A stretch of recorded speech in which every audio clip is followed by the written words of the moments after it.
Shalom, nama saya Ibu Hana Wardani Siregar. Jika saya diminta untuk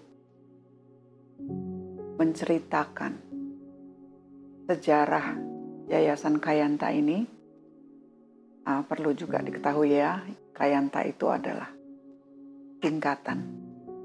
Nama ini saya yakin saya dapat dari Tuhan. Karena yayasan ini atau nama yayasan ini sangat sesuai dengan ajaran Kristen. Yayasan ini adalah singkatan dari kasih yang nyata. Kasih adalah inti dari ajaran Kristen. Tapi kasih itu janganlah hanya diucapkan saja. Kasih itu perlu dinyatakan dalam perbuatan. Ya, sedikit saya menceritakan sejarah dari Yayasan Kayanta ini. Sebenarnya cukup panjang perjalanannya. Yang saya maksud adalah perjalanan pelayanan saya dan keluarga. Cukup panjang. Dimulai tahun 1991, di mana saat itu pendeta gereja kami meminta saya secara pribadi untuk membuka persekutuan doa pemuda dan remaja. Itu tidak dengan surat resmi dari gereja, karena ini adalah permintaan pribadi. Dan saya menyambutnya, dan langsunglah saya membuka rumah saya menjadi tempat persekutuan doa. Ketika itu memang dikhususkan untuk pemuda dan remaja. Tetapi dengan berjalannya waktu, pada kurang lebih tahun 1997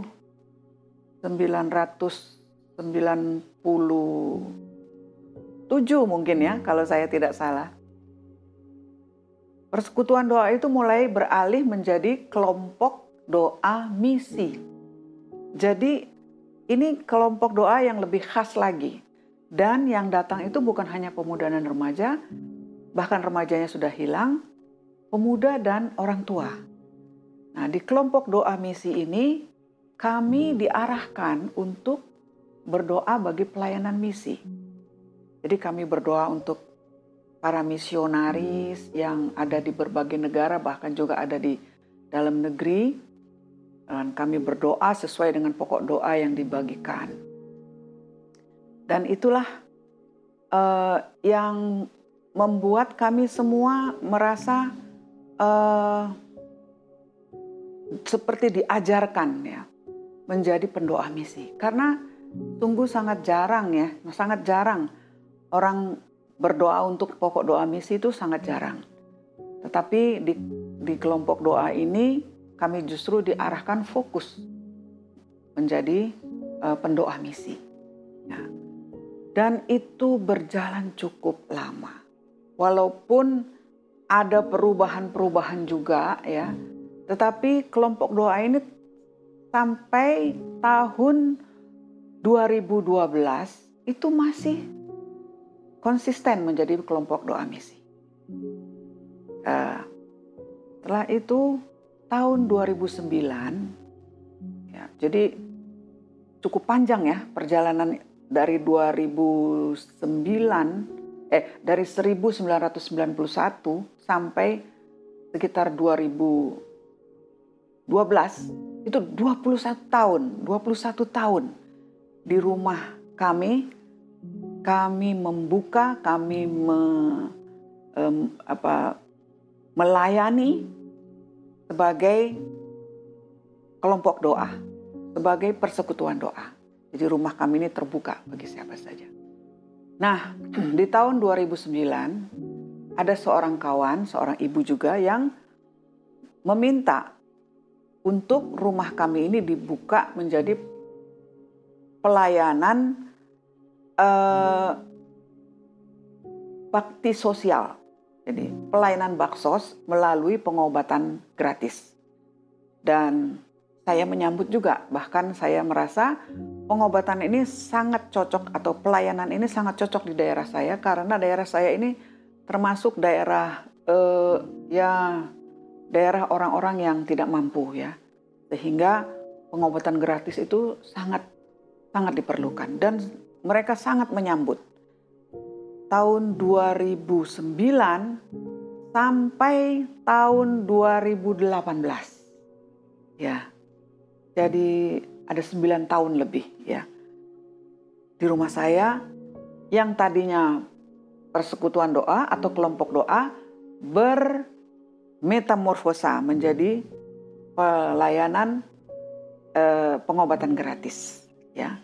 Jadi ini perlu saya ceritakan karena pelayanan itu yang tadinya kelompok doa kemudian menjadi pelayanan pengobatan gratis, baksos ya. Nah, pelayanan baksos ini sedikit agak rawan. Rawannya kenapa? Rawannya kami tidak punya izin. Sementara kalau kita menghimpun masyarakat itu sebenarnya seharusnya itu kita punya izin ya. Jadi ada payung hukumnya gitu. Nah, tetapi hampir 10 tahun pelayanan ini berjalan tidak secara legal ya. Dan ya terus terang satu kali mungkin saya pernah juga, saya ingat ya, pernah juga saya ditegur oleh, ya agak ditegur lah, memang tidak marah ya, oleh puskesmas setempat. Ya, karena dia mengingatkan bahwa pelayanan seperti yang kami jalankan ini seharusnya memang punya izin. Di situ saya mulai berpikir, bagaimana ya melanjutkan pelayanan ini tetapi tidak punya izin. Disitulah saya mulai berpikir tahun 2018. Saya mulai berpikir untuk melegalkan pelayanan.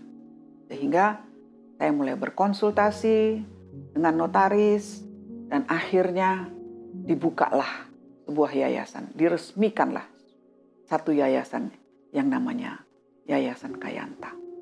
Tahun 2019 Yayasan Kayanta ya, jadi tadi dari persekutuan doa atau kelompok doa misi sudah menjadi pelayanan pengobatan gratis, bakti sosial, kemudian menjadi yayasan. Dan saya melihat masih banyak tantangan ya. Tantangannya apa? Kalau sebuah yayasan hanya melayani satu pelayanan bakti sosial yang begitu sempit ya, hanya untuk kampung kami saja, rasanya kok yayasan itu mubazir ya. Yayasan itu dibuat untuk suatu pelayanan yang luas ya. Kalau bisa di seluruh Indonesia.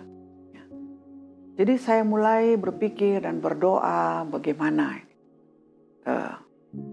Dan memang Tuhan selalu menjawab doa yang memang sesuai dengan kehendaknya. Di tahun 2016 terbukalah bagi saya, walaupun secara tidak serius ya, terbukalah bagi saya perkenalan dengan seseorang dari Sumba Timur. Orang ini baru bertobat dari agama Marapu. Ya. Dan saya berjejaring dengan dia kemudian. Saya sering chatting, saya sering ya banyaklah menceritakan hal-hal tentang pelayanan. Lalu tahun 2019 kami dengan teman-teman yang sama-sama melaksanakan, yang sama-sama biasa melayani pengobatan gratis, kami pergi ke Sumba. Kami mengunjungi Sumba Timur tahun 2019 bulan Agustus. Ya, dan kami diajak mengunjungi kira-kira 5 desa. Ya, 5 desa termasuk 1 desa kecamatan yang ya katakanlah desa yang boleh dibilang tidak terlalu desa begitulah, desa yang lebih kota gitu. Jadi kurang lebih 6 kami kunjungi, dan kami sungguh sangat prihatin ya melihat desa-desa di Sumba Timur ini dengan kondisi mereka yang begitu buruk ya. Buruk gizinya, buruk kebersihannya, buruk kesehatannya, bahkan airnya pun sangat sulit ya untuk mendapatkan air. Kadang mereka harus jalan 3 kilo. 3 kilometer satu kali jalan, pulang 3 kilo lagi. Jadi 6 kilo baru dapat air. Ini kondisi yang sangat buruk. Dan saya melihat, ya inilah yang sebetulnya pantasnya menjadi daerah yang kami layani. Ya, Yayasan Kayanta ini sebenarnya ya cocoknya yang melayani di sini. Daerahnya cukup luas. Kalau memang Tuhan izinkan kita bisa mencapai mungkin satu kecamatan ya, 1 kabupaten bahkan ya. Tapi pokoknya kami melihat luasnya pelayanan itu di situ. Masa depan pelayanan itu bisa sangat jauh di sana dibandingkan dengan di tempat kami melayani sebagai untuk menjalankan pengobatan gratis. Di saya merasakan mendapatkan jalan di situ ya, mendapatkan jawaban Tuhan. Disinilah Kayanta, ya, di Sumba Timur. Ya, seiring berjalannya waktu, banyak hal yang berubah.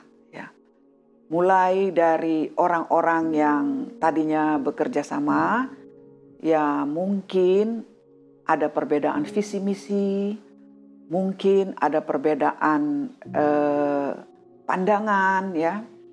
Dan saya melihat, saya mulai mendapatkan rekan-rekan yang baru, ya, rekan-rekan yang baru yang memang sevisi dan semisi untuk melayani bersama dengan Yayasan Kayanta, yaitu melayani di Sumba Timur. Itulah tempat pertama yang saya pribadi merasa bahwa Yayasan Kayanta sudah mendapatkan tempat yang paling tepat untuk melayani. Dan kemudian tanpa saya rencanakan, ya, saya bertemu dengan seorang penginjil di sana yang memang sedang mempersiapkan pelayanannya dan sedang berjuang pada saat itu untuk merintis sebuah gereja. Gereja ini ada di bawah Gereja Kristen Injili Nusantara, GKIN. Saya mulai berjejaring dengan Bapak ini, ya, dan saya mulai merasa ya sejalan, sevisi dan semisi dengan Bapak ini, ya. Dan mulai terbuka bagaimana kami bisa membantu sebuah desa yang sangat kekeringan, sangat sulit air, ya, yaitu Desa Laimandar. Jadi tahun 2019 Yayasan Kayanta melakukan satu bantuan sosial pertama di sana, yaitu membuat saluran air.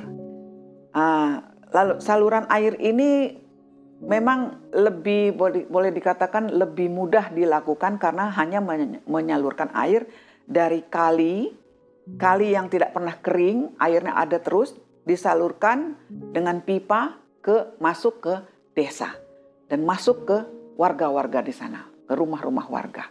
Ya, jadi itulah bantuan pertama atau pekerjaan pertama Yayasan Kayanta, yaitu membangun saluran air. Saluran air sederhana, hanya dari pipa-pipa pralon dan kemudian dikasih tangki, ya. Dari sana bisa dibagi-bagi ke warga. Dan saya mengucap syukur untuk itu, karena saya melihat disitulah awal mulanya Tuhan memakai kami. Tuhan memberi kami pekerjaan, ya. Dan setelah itu, ya, ini agak sedih ya ceritanya. Datanglah COVID. COVID melanda dari mulai tahun 2020 sampai tahun awal 2023. Ya. Yayasan Kayanta terpaksa harus berhenti.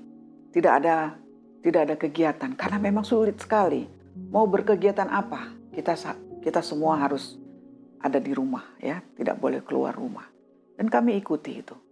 Tetapi saya mengucap syukur, di awal tahun 2023 terbukalah kembali pelayanan, sehingga Yayasan Kayanta mulai diaktifkan kembali, mulai mengadakan rapat-rapat, ya. Dan ketika kami melihat bahwa rekan-rekan kami di Sumba Timur ini sudah mulai benar-benar menyatu, ya, dengan visi misi Kayanta, kami mulai berpikir harus ada pengurus cabang. Jadi mungkin tahun 2023 kalau saya tidak salah, kami membentuk pengurus cabang, ya, di Sumba Timur. Nah, dengan adanya pengurus cabang di sana, maka kegiatan Kayanta ini mulai kelihatan aktif, ya. Dan kami mulai rutin 3 bulan sekali mengadakan rapat, ya. Dan kami juga mulai membahas apa sih yang bisa kita lakukan selanjutnya di Sumba Timur ini. Dan pada saat itu yang memang sangat diperlukan oleh saudara-saudara kami di sana adalah sebuah gedung gereja. Gedung gereja itu memang sangat sederhana, ya. Dirancang dengan sangat sederhana dan biaya, ya, kalau dilihat dari biaya memang cukup murah lah, ya. Jadi Yayasan Kayanta memang secara kalau menurut anggaran dasar bukan tidak boleh, itu di luar anggaran dasar, ya. Tetapi karena kami melihat kebutuhannya ini sangat penting, ya, sangat dibutuhkan di sana sebuah gereja, karena rekan kami di sana itu sudah merintis penginjilan itu kurang lebih 3 tahun. Ya, jadi kalau tidak ada gereja sementara calon-calon atau jemaatnya sudah ada, ya kasihan lah, ya. Nggak ada tempat untuk beribadah, mereka beribadah di bawah tenda, ya. Ya, kami merasa inilah pekerjaan kedua, ya, ini membangun gereja. Dan saya mengucap syukur ada teman-teman juga yang sungguh-sungguh sevisi dan semisi. Ya, saya sebut saja, ya, namanya Ibu Lili dan Pak Wilson, ya, yang bergabung bersama kami dalam tim yang waktu itu tim keakraban aja, pertemanan aja, tapi diberi nama Mission in Action. Ya, jadi Mission in Action pada saat itu berusaha mengumpulkan dana. Ya, kami yang satu berada di Sidoarjo, satu di Malang, satu di Surabaya, satu di Jakarta. Ya, kami berupaya untuk mengumpulkan dana, dan puji Tuhan, dalam waktu tidak sampai 1 tahun berdirilah satu gereja di sana. Ya, dan kami sungguh mengucap syukur karena Tuhan sungguh banyak sekali menolong, walaupun tidak mudah, ya, mengumpulkan dana itu, dan tidak mudah mendirikan gereja dengan dana yang pas-pasan, ya, dana yang tidak berlebihan gitu. Tapi kami bersyukur teman-teman di Sumba Timur itu benar-benar menggunakan dana dengan bijaksana, sehemat mungkin, sehingga semua pembelanjaan material itu terfokus, ya, terfokus untuk mendirikan sebuah gereja. Ya. Tidak ada uang yang terbuang, dan saya tahu mereka sudah sungguh-sungguh menggunakan dana ini dengan sangat baik. Ya, saya sudah panjang, ya, menceritakan awalnya dari persekutuan doa, kemudian menjadi pelayanan pengobatan gratis, kemudian berubahlah terakhir menjadi yayasan, ya, Yayasan Kayanta.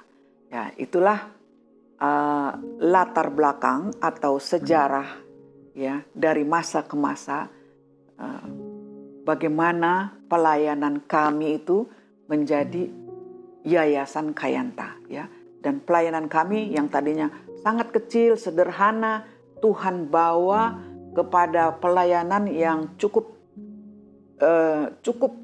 penting ya, menurut saya cukup penting ya, melayani masyarakat yang minim.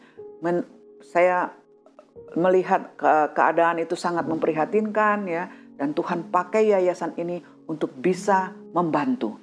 Nah, untuk selanjutnya program Kayanta ini adalah membuat sebuah pusat pelatihan. Karena kami melihat khususnya di Desa Laimandar ya, banyak remaja dan pemuda yang sangat perlu dididik, sangat perlu dilatih ya, supaya mereka terampil dan mereka bisa mendapat pekerjaan. Dan kami melihat bahwa teman-teman kami di Sumba Timur ini memang sudah siap, ya, sudah siap untuk menjadi pelatih, untuk mengadakan pelatihan, dan juga untuk mengajak masyarakat itu ya menjadi masyarakat yang lebih baik gitu. Ya, yang tadinya mungkin kurang suka sekolah ya, bisa dididik supaya mereka juga mau sekolah. Yang tadinya mungkin kurang hidupnya tuh seperti apatis gitu ya, bisa dididik menjadi orang yang lebih bersemangat dan punya pengharapan gitu ya. Nah, itulah kisah dari Kayanta ini, dan kami sekarang ini sedang berupaya membuat sebuah pusat pelatihan ya, bahasa Inggrisnya training center ya. Dan karena di dalam anggaran dasar Yayasan Kayanta ini diberikan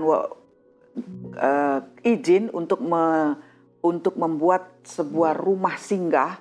Jadi pusat latihan ini kami anggap adalah sebuah rumah singgah. Karena apa? Di pusat latihan itu orang tidak akan menetap selamanya. Selesai dia dilatih, terampil, dia akan keluar. Begitu seterusnya. Ya, itulah, terima kasih.